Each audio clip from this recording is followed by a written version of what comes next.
galera, voltamos aqui com Resenha Corporativa, o podcast do seu negócio. Professor Imoto, seja bem-vindo aqui ao Resenha.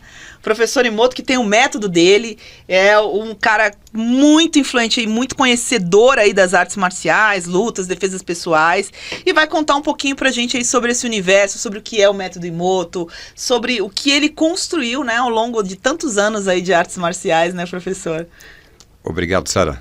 É um prazer estar aqui. O meu método, que eu dei o nome de Imoto, e até recentemente era chamado método Imoto, aí atualmente passou a chamar-se Tai Chi Imoto. Por quê? Era um método de defesa pessoal onde a maior parte do que a gente estava treinando era de técnicas que vinham do Tai Chi Chuan, chinês, né? E antes disso também eu treinei outras artes marciais, como Aikido, Karate Kyokushin, outros estilos de Kung Fu, né, um pouquinho de capoeira. Então, nesse mix, eu criei uma metodologia de como ensinar defesa pessoal de um jeito rápido, eficaz, né, de você aprender rápido. Inclusive, a gente tem um curso também online para defesa pessoal feminina, baseado em toda essa minha experiência de ensinar as pessoas desde... Comecei a dar aulas de artes marciais em 92, né? Nossa. Atualmente estou com 51 anos de idade. Tem gente que não acredita. Eu ia fazer essa brincadeira agora. Passa o telefone do seu esteticista, quem faz seu botox, né? Mas, professor, me diga uma coisa. Assim, você falou de várias modalidades aí, sim, né? Para poder criar o seu método. Como que foi isso? Você começou em alguma específica ou você sempre gostou de todas e foi orbitando? Como que começou essa sua trajetória de tantos anos aí nas artes marciais? O que chamou a atenção primeiro? Falou, primeiro eu comecei fazendo tal coisa. O meu foco desde o início era aprender defesa pessoal. Tá. Aí quando eu assisti aquele filme do Steven Seagal, isso nos anos 80, falei, qual que é a arte marcial desse sujeito, né? E descobri que tinha aqui em São Paulo. Aí vim treinar Aikido aqui. Treinei aqui de 92 até 2003. Sou o segundo Dan de Aikido. Mas nesse interim, eu comecei a treinar também outras modalidades, né? Um pouquinho de Wing Chun, uma arte marcial que o Bruce Lee treinou. Bruce Lee treinou esse Wing Chun lá em Hong Kong. E tinha um mestre aqui que inclusive treinou com o primo do Bruce Lee, né? Deu aula para mim. Treinei também o Karate Kyokushin, né? Eu sempre tive uma certa afinidade com a comunidade japonesa, né? Então treinei bastante arte marcial japonesa, mas também treinei com o mestre Wang Chiesheng, que estava aqui no Brasil desde os anos 80. Aí com ele eu vi o que faltava para ter realmente uma defesa pessoal. E ele ensinava Tai Chi Chuan, entre outras modalidades que ele também conhecia, né? Uma pessoa bem assim, interessante. Ele está vivo, atualmente está com quase 90 anos e está morando em Pequim, né? Então eu fui um dos principais alunos dele aqui em São Paulo, que também treinou diretamente com ele. Eu tinha aulas particulares com ele, né? E aí eu fui pegando toda essa minha experiência com vários mestres que vinham do Japão, que vinham dos Estados Unidos, e fui juntando isso aí, até ter uma síntese. Essa síntese, na verdade, eu não criei um método, vamos dizer assim, de ensinar golpes novos, mas sim ensinar você a aprender. Tá. Né? Como você aprende uma arte marcial. Né? Ou seja, serviria para ser aplicado em qualquer outra modalidade, que é um método, né? É um método de ensino. Você sabe que você falando assim, eu me lembrei do filme do Karate Kid, que tem uma cena lá que o Daniel San tá lá aparecendo fazendo tai chi, né? E ele vai em cima da pedra, não sei o quê. E aí você falando, nossa, aprendi isso para criar uma forma de ensinar, do método de aprender, enfim.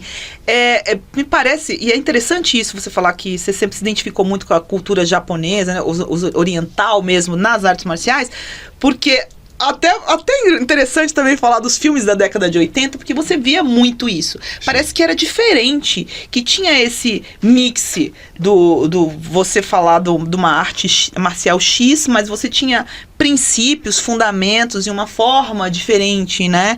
De aprendizado, que não era tão aplicada aqui. Eu creio que, se eu não estou muito enganada, que você seja a primeira pessoa que eu conheço que aplica isso dessa forma, assim, né? Usando esses métodos, assim, mais tradicionais também. Você pegou tudo tradicional para criar uma coisa mais inovadora também na nossa realidade, né? Exatamente. Muitas coisas que esses mestres ensinavam lá no século passado, retrasado, e até antes, né? Tai Chi Chuan tem uma criação de, provavelmente por volta de 1500, tem mais de 500 anos, né? Muitas coisas que eles descreviam, não que eles explicavam, né? Porque faltava conhecimento científico, né? Mas dos anos 90 para cá teve muito avanço em neurociência que hoje explica o que aqueles mestres faziam, né? Como eles treinavam, né? Então, mais uma área de estudo para mim, né? E para isso também eu precisei sair do Brasil. Tive que viajar lá para Nova York, treinar comércio de lá, que também tinha influência do Tai Chi Chuan, né? Aí fiz várias viagens para lá para treinar com ele, me graduei na arte marcial dele, uma arte marcial. Ele faleceu o ano passado, né? Infelizmente. Mas eu fui também um dos herdeiros desse sistema dele, né? E tudo isso eu agreguei no meu método. Que bacana. E qual que era a arte marcial desse mestre? Em inglês é Guided Chaos, Nossa, ou Caos Guiado. Tantos nomes aqui que eu vou... Não, nossa, que bacana. Ou seja, são Caos Guiado. Caos Guiado. Porque ele foi policial lá, né? Então ele teve que aplicar o que ele aprendeu nas artes marciais. Ele criou uma forma também, assim como mais ou menos o que você fez. Exatamente. Pegou todo aquele conhecimento e criou algo para ser aplicado. Um método de se ensinar defesa pessoal. Né? E ele era policial, ele sabia como que realmente ocorre uma violência nas ruas, uma doméstica. Então ele tinha muita vivência. Ele estudou vários casos, ele era detetive também, né? Tá. E os orientais ainda continuam sendo os grandes mestres, você acha, das artes marciais? Assim, ainda tem muitos mestres, os mais antigos. Atualmente não mais. Já teve muitos ocidentais que estavam morando, né? Principalmente depois da Segunda Guerra Mundial, lá no Japão, na China, e eles foram pegando os segredos, né? Tá. Porque o ocidental ele vai com aquela cabeça não tão de obediência do oriental, ele vai com aquele espírito mais científico, né? Tá. Ele quer investigar, ele quer se entender, né? E com isso aí acabaram entendendo o que os mestres estavam fazendo, né? E começaram a melhorar isso, né? Começaram a entender o porquê de determinadas formas de ensinar, porquê dessas mover, diferenças. De pensar, né? Tudo isso influi. E é legal, você falou da questão da neurociência, essa coisa toda, porque lá no teu espaço você colocou o xadrez também, né? Sim, mente e corpo, né? Então, enquanto as artes marciais também treinam a mente, né? Mas algo específico, ainda mais prevendo que, assim como o Tai Chi Chuan, a gente está prevendo uma população que está envelhecendo, é um fato, né? E essa população que está envelhecendo, além do treinamento físico, tem que ter um treinamento cognitivo, de memória, de concentração, né? E sem contar que para a criança também é importante, né? Porque a criança fica muito dispersa, principalmente com celulares, smartphones, né? Tem muitas telas, né? Então, se for joga num tabuleiro real, segurando a peça física, tem essa experiência sensorial, né? Sim. Então, isso é uma coisa que a gente oferece também, né? E, Motor, você sabe que é bacana isso, colocar até esse teu ponto de vista. Eu sou muito crítica com relação a essas questões mais atuais. Celular, o tablet, hoje a gente está criando uma geração que está... Tudo que eles têm é isso, né? Não é mais da nossa época lá, eu sou da década de 70, então eu peguei a minha infância ali, final de 70, começo dos anos 80, a gente não tinha isso. E a gente tinha que as meninas iam fazer balé, ou karatê às vezes também, os meninos iam fazer uma arte marcial, um esporte, e nós tivemos uma cultura, uma educação diferente, né? Diferente de hoje, que as crianças, tudo que elas têm, vem dessa informação que está ali, que nem sempre é uma informação verdadeira. E a gente perde muito nessa questão de princípio, de disciplina, de entender a questão de hierarquia. E eu vi um post muito interessante, um Reels, eu acho, esses dias falando das gerações, né? O cara falou, você vai contratar a geração X lá, tal, não sei nem o nome da geração, se você pedir, o cara se ofende. Né? Então, agora se você contrata o pessoal mais antigo, não, o cara fica feliz, que você está pedindo que ele, né, que ele faça, contando com ele. Então, existem essas diferenças. E eu vejo a arte marcial importantíssima nesse momento nosso contemporâneo. E essas adaptações, inclusive essa adaptação que você fez de você criar um método seu voltado a essa nossa realidade, de extrema importância.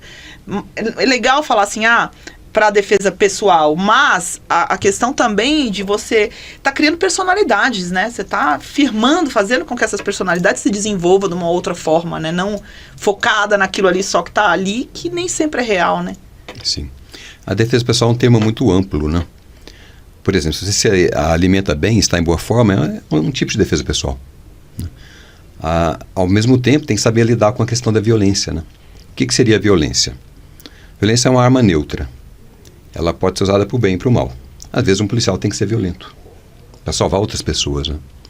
Às vezes você precisa ser violento. Uma mãe vai ser violenta para salvar o filho. Com certeza. Né? Agora, quando a violência se transforma em arma de coação, de causar dor e sofrimento, morte, né? De forma injusta, então você tem que saber lidar com isso. Isso requer conhecimento, né? Isso já é antigo, o ser humano já lida com isso há muito tempo, né? Então, o que não mudou na nossa sociedade, ainda existe a violência. Temos muita tecnologia, muito conhecimento. O conhecimento que a gente tem numa banca ou de revista é maior do que o que aqueles gregos antigos tinham. Sim. Né? Então, tem muito conhecimento. Ao mesmo tempo, ou melhor, muita informação, né? Conhecimento, você tem que digerir aquilo, né? Aí exige uma certa maturidade, né? E, então, construção também, né? O conhecimento. Exatamente. Você tem que construir. E tem que envolver o corpo nisso aí. Né? Nesse ponto, eu também volto de novo aos gregos, né? Por isso que eu chamo o meu espaço de academia, que é o nome que os gregos usavam. Sim. Onde eles estudavam e treinavam. Então, é um lugar de estudo e treinamento. Jogavam, né? Então, isso é importante. Então, eu tentei resgatar esse lado dos gregos, que é juntar o guerreiro e o filósofo juntos. Não treinar só o lado da luta. Porque se você treina só o lado da luta, você tende a ficar muito yang. Tem yin-yang. Sim. Na cosmogonia chinesa, yin-yang são as duas polaridades. Se você ficar muito yang, você fica muito violento. Fica um sujeito muito agressivo, muito narcisista, violento, né? Violento em si, né? Mas também não pode ficar muito yin, aquele intelectual que está sempre fraquinho. Você tem que saber dosar, né? Exatamente. Eu até costumo dizer que no Tai Chi Moto, a gente procura ser 99% yin, porque é difícil, né? Ser mais feminino, não ser tão agressivo, arrogante, né? E 1% yang, que é importante para homem e para mulher. Também tem que ser. Porque na luta, você tem que ter aquele corpo muito mais maleável, solto. Como os bons artistas marciais têm. Você pode assistir qualquer luta de MMA, de jiu-jitsu, de boxe. Os melhores lutadores são aqueles mais soltos. Com aquele corpo até com a qualidade meio feminina mesmo. Né? De ser suave. Ao mesmo tempo, ele tem aquele lado yang, né? Que é o lado mais duro, né? Onde você define uma luta. Né? Então, um exemplo disso é o Muhammad Ali, no boxe. Né? Aqui no MMA a gente tinha lá o Anderson Silva, né, extremamente solto, um corpo assim privilegiado, né? Então é importante essa mente mais suave, né? Para até você conseguir raciocinar de um jeito mais seguro durante uma situação extrema, né? Ou seja, é o desenvolver o autocontrole. Exatamente. Saber quando empregar, é a forma com que vai empregar essa força, Exatamente. Todo esse movimento, tanto para a defesa, porque às vezes a defesa não é só sua, mas a defesa daquele próximo, né? E saber o momento também de se defender, né? Acho que a arte marcial vai trazer bastante isso, né? Esse autoconhecimento, autoponderação e tudo mais ali para ter o controle, né? Começa pelo controle muscular mesmo, né? Você tem um controle muscular, o controle psicológico ele vai ficar mais fácil. Se você não tem controle muscular, é mais difícil você ter esse controle emocional. Então começa pelo mais simples, né? Pelo corpo. Como eu consigo coordenar braços e pernas ao mesmo tempo. Por isso que no Tai Chi Chuan, talvez você deve ter visto em filmes, aqueles praticantes fazendo com aquela roupa de seda, os movimentos bem suaves, lentos. Aquilo lá é puro controle muscular. Fino, né? Controle fino. Eventualmente, vai acelerar. Mas no início tem que fazer bem lento, tudo sem pressa. Como eu te falei, né? 99% yin. Bem suave, bem feminino. Deixa essa energia entrar assim, no seu corpo. E é engraçado assim, porque o Tai Chi, as pessoas acham assim, nossa, que é mais com um negócio de alongamento, de relaxamento, vou ficar zen. E ele tem essa função, né, de dar um autocontrole. E porque, você imagina, você vai fazer um movimento devagarinho e tal. A tensão que você está descarregando naquele teu músculo para fazer esse movimento devagarinho, você está tonificando também. Sim. E ele te possibilita, né, pelo menos, creio eu, no desenvolvimento das outras artes marciais, das outras modalidades. Ele vai ajudar muito, né, nesse controle. Sim, olha, eu uso dizer, Sara, que o Tai Chi está na base da maioria das artes marciais.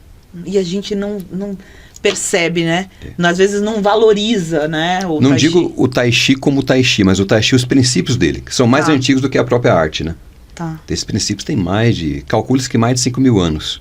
De yin-yang, de positivo e negativo, de movimento e imobilidade. Enfim, tudo que aqueles mestres antigos viram no universo, eles tentaram viver daquele jeito.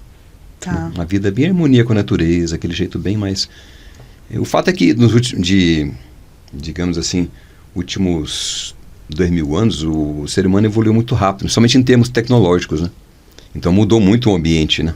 Sim. Aí quando muda o ambiente, você tem que adaptar aquilo que os antigos faziam.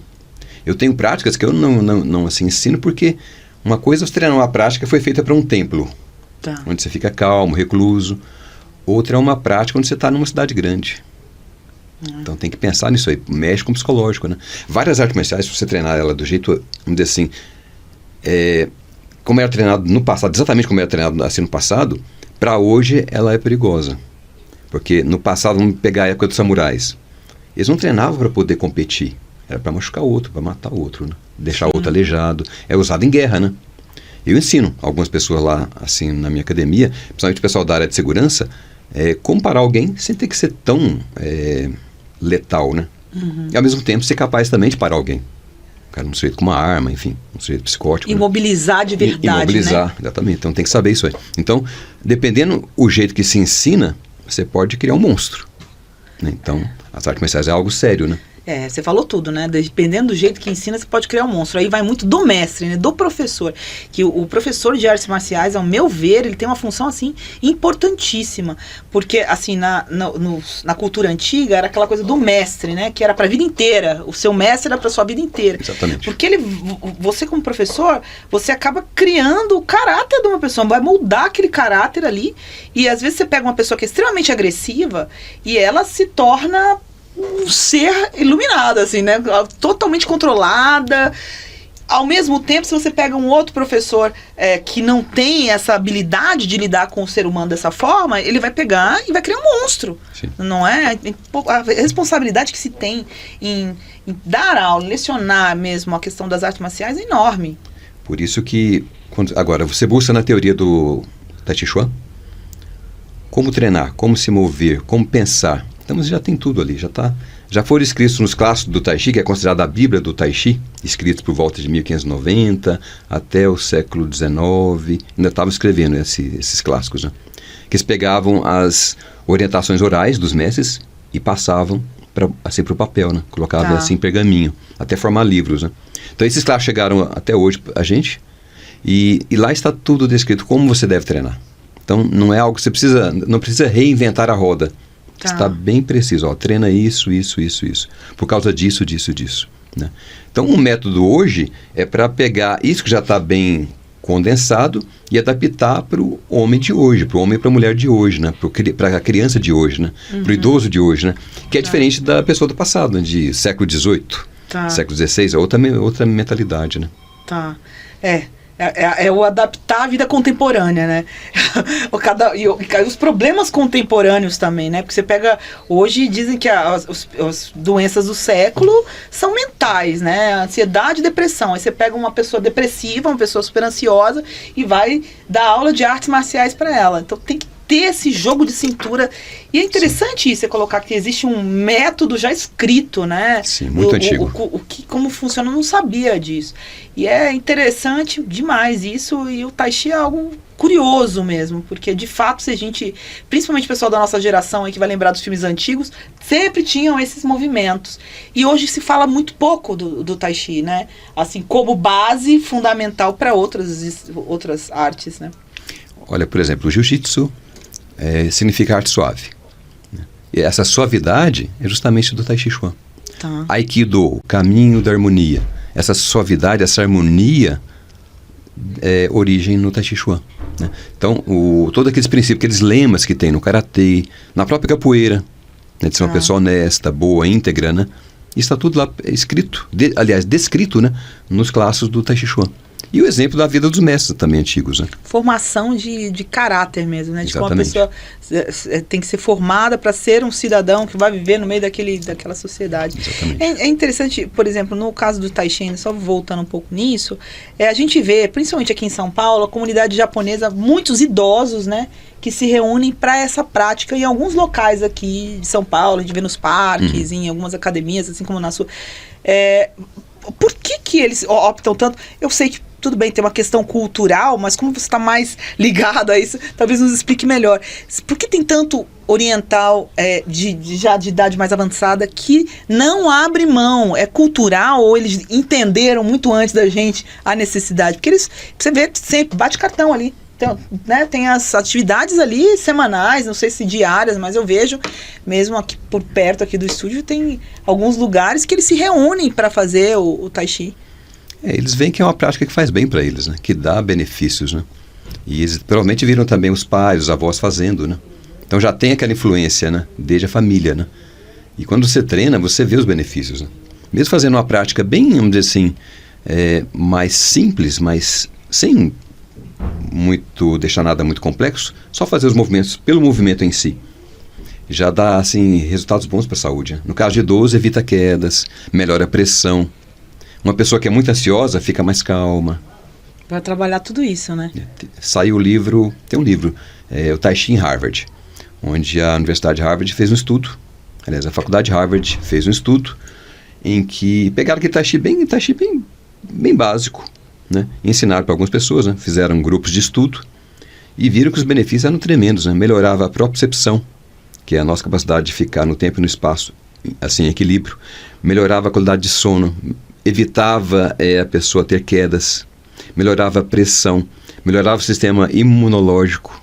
Isso é uma coisa tremenda, né? Até então achava-se que você não tinha controle do seu sistema imunológico. E treinando o Tai Chi, você acaba tendo. Que bacana. Então... E Moto, o que você tem hoje? Lá na academia vocês têm o Tai, além do seu método, né? Porque o seu método é algo diferenciado. Por exemplo, vamos lá, você tem, quais são as modalidades que vocês têm aula lá? Além do Tai Chi Moto de defesa pessoal, que inclui também o lado meditativo e medicinal, a gente tem o boxe, no qual também sou instrutor de boxe. Estou treinando boxe desde 2017. Eu também já sou instrutor. Temos lá o Muay Thai, né? Inclusive o nosso instrutor morou um tempinho lá na Tailândia, ele trouxe bastante coisa de lá. Ele foi para lá em 2019. E temos lá um sistema de fitness, que é chamado de MMA Fit. Né? É diferente de CrossFit, é diferente de outros sistemas de fitness, porque lá a gente está buscando um treinamento funcional mesmo, no sentido de que melhorar você a caminhar, melhorar você a carregar uma mala pesada, uma compra. A ideia é fazer um exercício que te dê longevidade, principalmente articular. Então a gente não transformou o fitness em esporte. A gente deixou aquele fitness, como o próprio princípio do Tai Chi Chuan prega, algo que seja útil para você. Entendi. Então, sem ninguém competir. Então, a Academia Moto é um espaço de convívio, né? É como se fosse uma escola onde você vai fazer um curso e você acaba tendo convivência com todo mundo que está frequentando as aulas daquele curso, né? E a gente viu que isso aí acelera resultados. A pessoa fica mais tranquila, ela relaxa, né? E ela tendo confiança com o que ela treina e com as pessoas que ela treina, isso é algo importante.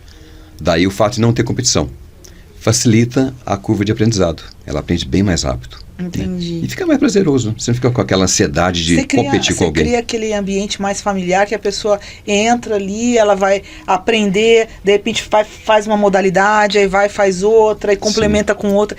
E o seu método? Se a pessoa de repente eu quero aprender o método Emoto, eu quero isso, e aí? Tem uma aula específica para isso? Ou você também vai ministrar ali diversas aulas para construir esse aprendizado? Como que funciona? Então, funciona como um curso, né?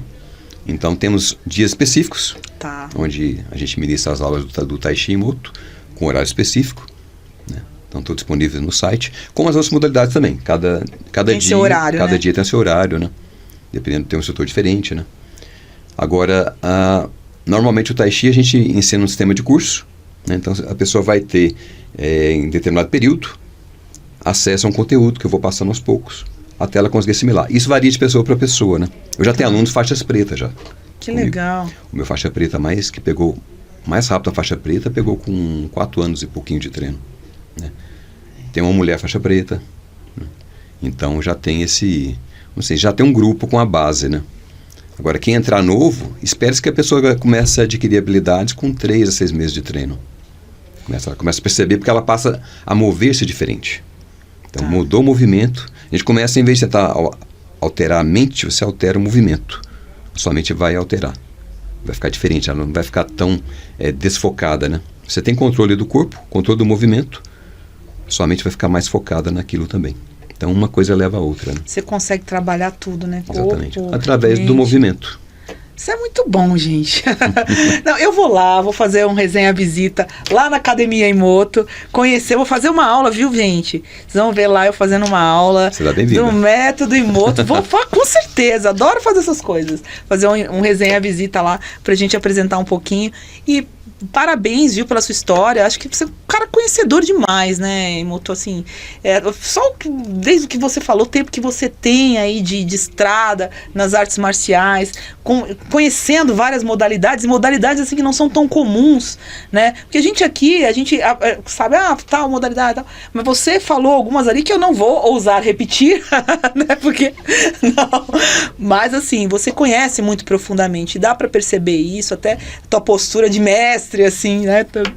Então é isso, muito sucesso lá na Academia Imoto. Vou com certeza lá conhecer também seu método.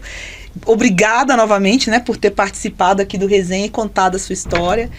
E é isso, gente. Terminamos por aqui mais uma resenha corporativa. Se inscreva aí no nosso canal, clica no sininho para receber todas as notificações. Seguindo lá pelos portais do R011, lá pelo Guia R011 também, pelos portais lá do Alex Studio e também da Academia Imoto. Obrigada a todos. Até a próxima.